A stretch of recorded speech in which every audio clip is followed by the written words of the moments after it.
Okay, by a show of hands, how many of you have ever spent over an hour scrolling memes when you should have been doing something else? Now, show of hands again. Who immediately tried to think of a meme they could reference in their response as soon as I asked the question? That's the interesting thing about memes. Meme culture is like a conversation made out of references, and if you like them, then you probably want to join and continue the conversation. This can be as simple as saying a catchphrase in response to the image. I like turtles. Now, you might be more of a casual meme fan, or you might be pretty deep in the culture. Since meme culture is a conversation made out of references, ooh, yeah, jot that down.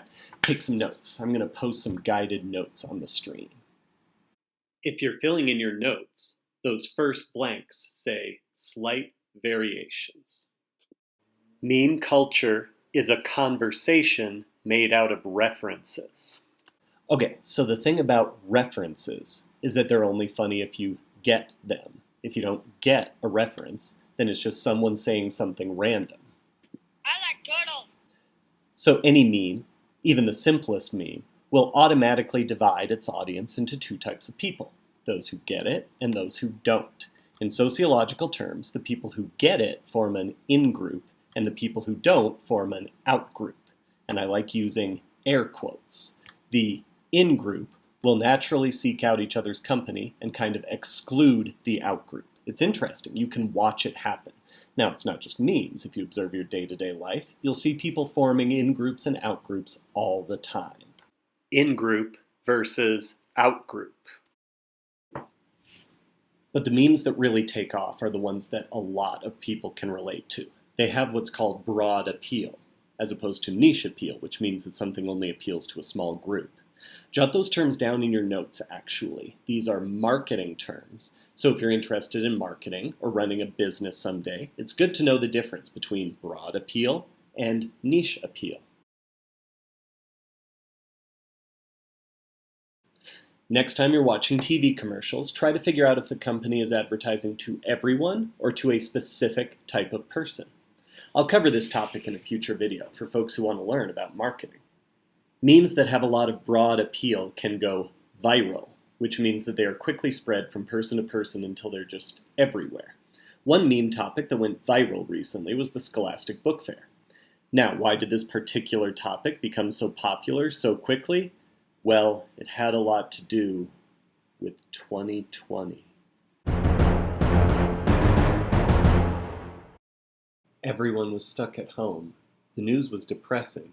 People felt nostalgic, and they wanted to return to the past. So these memes about crisp fall days, being excited to come to school, all the fun and pageantry of the book fair, people really responded to these memes. This was the right topic at the right time, and it went viral. So let's make some memes about the Scholastic Book Fair. Some of you may already be making your own memes. If you are, I assume you're already very popular and like millionaires, right? I like turtles. Okay, so most meme makers aren't making a living from it. However, memes can be part of a successful career. One of the more interesting job markets to open up in the last 10 years or so is social media marketing, which combines advertising and social media. So you wouldn't just make memes, but memes would be part of what you do. Look at The Real Gushers on Instagram for an example of what this combination might look like.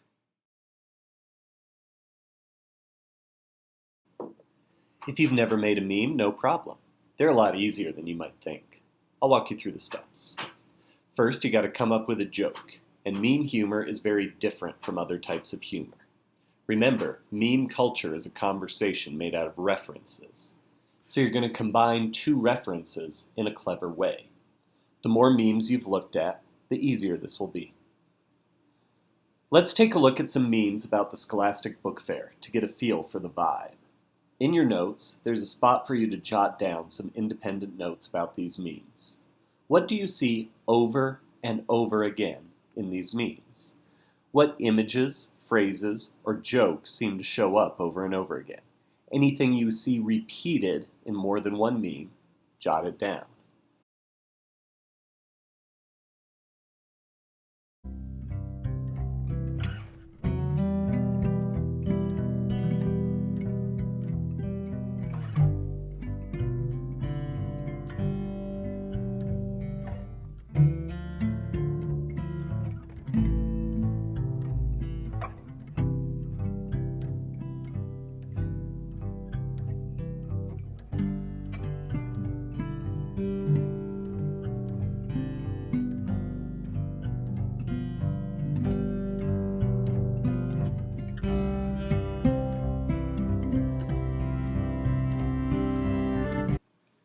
Okay, so you might have different answers from me.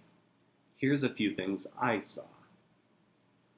Flashy images of someone, either looking tough or looking rich, talking about what they're going to buy at the book fair. The phrase, 6 goosebumps and a Lamborghini poster. Best day in school or happiest day in school, something like that. And Vince McMahon. So now I'm getting an idea. I'm not going to overthink this or reinvent the wheel here. I'm just going to follow the format these meme pages suggest, put a slight spin on it, and call it a day. My idea is pretty simple at this point because I don't know exactly what image I'm going to work with, so I got to leave it flexible. But something with Vince McMahon having a lot of money that he's going to spend at the Scholastic Book Fair. Now I open Google Images and I search Vince McMahon memes. But the problem is they're all the same format. Has this ever happened to you? You go to Google something and the results are not exactly what you were looking for. That's because you need to refine your search. Change the words you're using. Get more specific. My idea has to do with Vince McMahon spending money. So instead of Vince McMahon memes, I'm going to search Vince McMahon money. And here we go. This is it. And since there's a bunch of dudes in this picture, this reminds me of the Me and the Boys meme format that's been around for a couple of years now. So I've got my idea. Time to make a meme. First, save the image on a phone or computer. Try to find an image that doesn't already have words on it. Then open that image in any kind of drawing or sketch program. The App Store has lots of free drawing apps, and most school computers come equipped with Paint or something like that.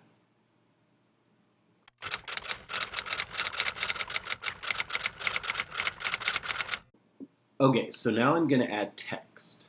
Impact font is the classic font for memes.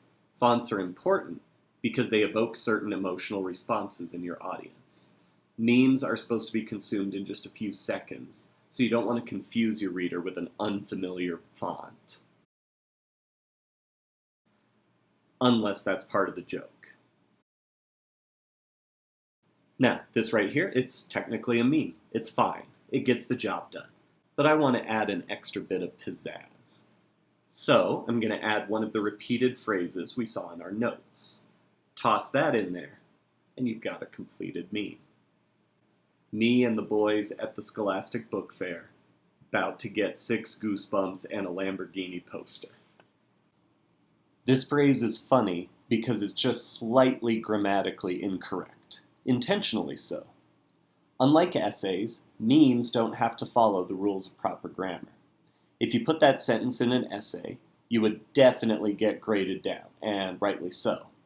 But it's just fine for a meme.